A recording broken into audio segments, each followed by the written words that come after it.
دروازه ها بسته شدند اما نگفتند چرا. کسی نپرسید که آرزوهایم کجا ماند، فقط گفتند ساکت باش دختر.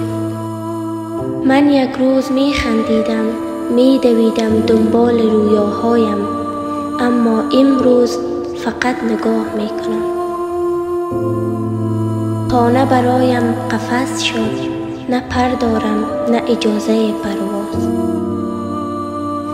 ما را خاموش کردند اما صدایمان در دلمان فریاد میزند. اگر حتی یک نفر صدای ما را بشنود، شاید فردا بیاید، شاید در بسته نباشد برای همیشه.